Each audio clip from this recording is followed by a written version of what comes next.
7 সদস্যের kitchen cabinet অন্তর্বর্তী সরকারের গুরুত্বপূর্ণ সিদ্ধান্ত নিত বলে দাবি করেছেন সাবেক উপদেষ্টা তৌহিদ হোসেন।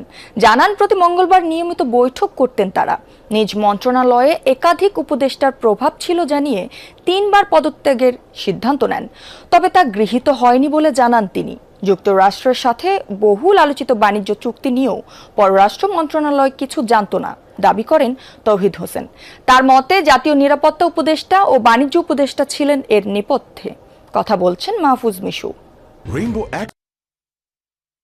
তৌহিদ হোসেন অতিরিক্ত সচিব হিসেবে প্রয়াত প্রধানমন্ত্রী খালেদা জিয়া, পররাষ্ট্র সচিব হয়ে ডক্টর ইয়াজউদ্দিন, 111-এ সেনা সমর্থিত ডক্টর ফখরুদ্দিন এবং 2009-এ প্রধানমন্ত্রী শেখ হাসিনার সরকারের সাথে কাজ করেছেন শীর্ষ এই কূটনীতিক। 5 আগস্টের পট পরিবর্তনের পর ডক্টর ইউনূসের অন্তর্বর্তী সরকারে পররাষ্ট্র উপদেষ্টা হন তিনি।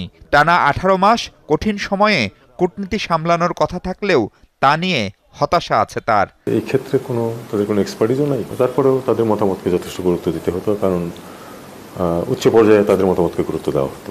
আমি কুইট করার চিন্তা 3 বার করেছি। তারা রিকোয়েস্ট করেছে যে খুব এম্বারাসিং হবে সরকারের জন্য। জুলাই গণঅভ্যুত্থানে ডিপ স্টেট সক্রিয় ছিল কিনা সেই প্রশ্নেরও জবাব দেন তৌহিদ হোসেন। ডিপ স্টেট সমস্ত পৃথিবীতে প্রতিটা ঘটনার সাথেই জড়িত থাকে। পৃথিবীতে কিছুই ঘটে না যেটাতে ডিপ স্টেট কোনো না কোনো ডিপ স্টেট কোনো না কোনোভাবে জড়িত থাকে না। ডিপ স্টেট ইনভলভ হয়, কিন্তু স্রোতের বিরুদ্ধে না। তারপরে সেটাকে তারা ম্যানিপুলেট করবে। নিজের প্রত্যাশার একটা বড় অংশই পূরণ হয়নি। ক্ষমতায় থাকাকালে কয়েকজন উপদেষ্টার সমন্বয়ে কিচেন ক্যাবিনেট সব সিদ্ধান্ত নিত বলে মূল্যায়ন তাঁর।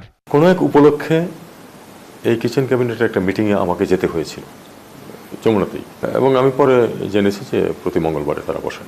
সিদ্ধান্ত নেয় কেউ কেউ, এই ধরনের কথাবার্তা শোনা যেত, আমার কানেও আসতো, কিন্তু এর বাইরে আসলে আমার জানা ছিল না যে এরকম একেবারে একটা গ্রুপ আছে যারা নিয়মিত বসে সিদ্ধান্ত নেওয়ার জন্য। ভোটের মাত্র 3 দিন আগে অন্তর্বর্তী সরকার যুক্তরাষ্ট্রের সাথে যে বাণিজ্য চুক্তি করেছে তার সাথে পররাষ্ট্র মন্ত্রণালয়ের সম্পৃক্ততা অস্বীকার করেন তিনি। পররাষ্ট্রমন্ত্রী অথবা পররাষ্ট্র মন্ত্রণালয় সামান্যতম ইনভলভ ছিল না এটাতে ইনভলভ ছিল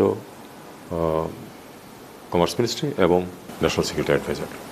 কোনো কারণ হয়তো ছিল পেছনে যেটা আমরা এটা করতে বাধ্য ছিলাম, কিন্তু কোনো বাধ্যবাধকতা না থাকলে এটা সই করার বিষয়টা নির্বাচিত সরকারের উপর ছেড়ে দেওয়াই যথাযথ হতো।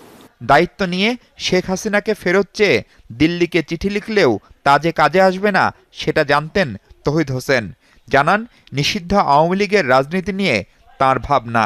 স্যার, শেখ হাসিনাকে ফেরানোর জন্য প্রথম চিঠিটা আপনার সরকার থাকতেই দিয়েছিলেন, যার কোনো উত্তর আসে নাই। উত্তর কি আশা করেছিলাম আমরা?